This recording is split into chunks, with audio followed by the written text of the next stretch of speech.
Durante séculos, foi ignorado, trancado atrás de um vidro, envolto em silêncio, superstição e ceticismo. Um pedaço de tecido, chamuscado, manchado de sangue e controverso.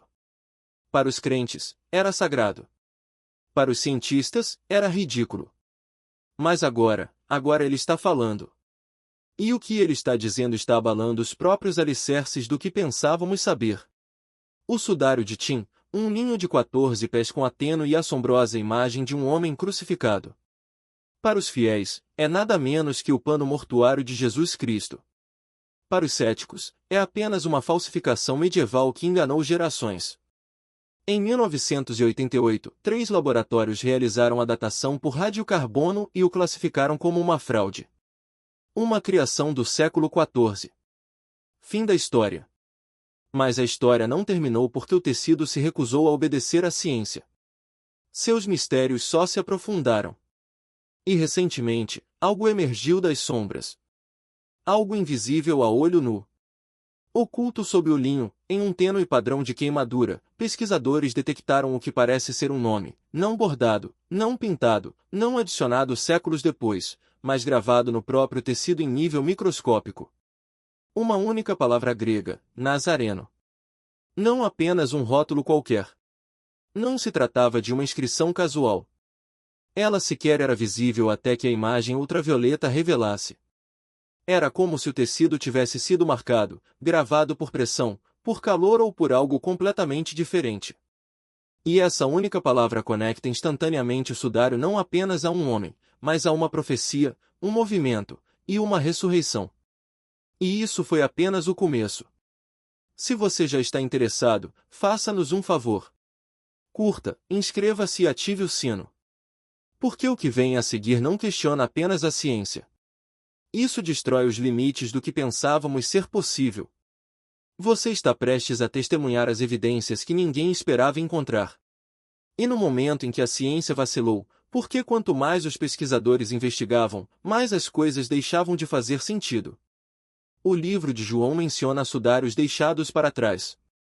Linho dobrado, não removido por mãos humanas, mas aparentemente esvaziado por algo que passou por ele. E se este sudário for aquele linho, o mesmo que chocou Pedro quando ele entrou no túmulo? A primeira aparição histórica do sudário surgiu em 1355 em uma pequena vila francesa. Ele foi exibido por um nobre, Geoffrey d'Achanin. Multidões se reuniram. Milagres foram alegados, mas a controvérsia se seguiu. O bispo local, Pierre d'Arcis, o acusou de ser uma falsificação pintada. Ele escreveu ao Papa alertando sobre o engano. Ele até afirmou que o artista confessou, mas nenhum nome foi revelado. Nenhuma confissão sobreviveu, apenas uma carta, apenas uma reivindicação. E o pano permaneceu. No século XV, estava nas mãos da poderosa casa de Savoy. Depois, passou para o Vaticano, não enterrado, não queimado, mas protegido como um artefato que importava mais do que admitia. E então veio o teste de carbono em 1988, coletando amostras de um canto do pano, produzindo uma data que apontava para a Idade Média. Mas aquele canto, os pesquisadores perceberam mais tarde, havia sido reparado. Não era linho antigo, mas um remendo medieval. Uma restauração feita após um desastre sobre o qual poucos falam. Em 1532, um incêndio devastou a Santa Capela em Chambéry, onde o sudário era guardado. As chamas consumiram o relicário de prata. Metal derretido pingou sobre o linho, queimando buracos nele. Monges e freiras se esforçaram para salvar o que puderam. O dano foi contido, mas não sem consequências. O sudário foi encharcado, chamuscado pelo calor, alterado para sempre. E esse momento pode ter alterado a própria assinatura de carbono na qual a ciência se baseou para condená-lo. Porque fogo, água e calor, combinados com séculos de manuseio, podem distorcer drasticamente as leituras de radiocarbono.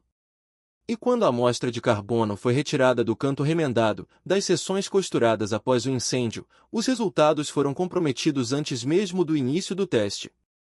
Mas o dano não apaga os dados. O que permaneceu no tecido após o incêndio estava além de qualquer coisa que as mentes medievais pudessem explicar. Por que a imagem no sudário não é pintada, não é aplicada com pincel ou tinta ou corante?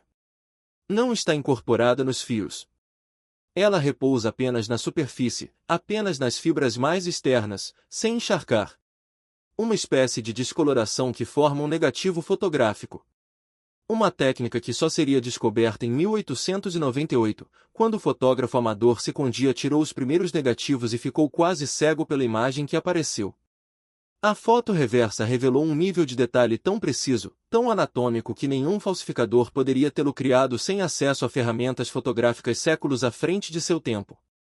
O homem no pano apresenta feridas consistentes com a crucificação romana, não com as interpretações artísticas da Europa medieval. Manchas de sangue alinham-se com a gravidade. Padrões de fluxo correspondem a posições de sofrimento, não a uma pose artística. E o rosto, sereno, simétrico, mas marcado pela agonia, não oferece nenhum vestígio de pincelada, nenhum pigmento, nenhuma alteração, apenas a impressão impossível de um homem que sangrou, morreu e deixou para trás um mapa de trauma impresso no linho. E ainda assim as perguntas se acumulam porque desde 1578,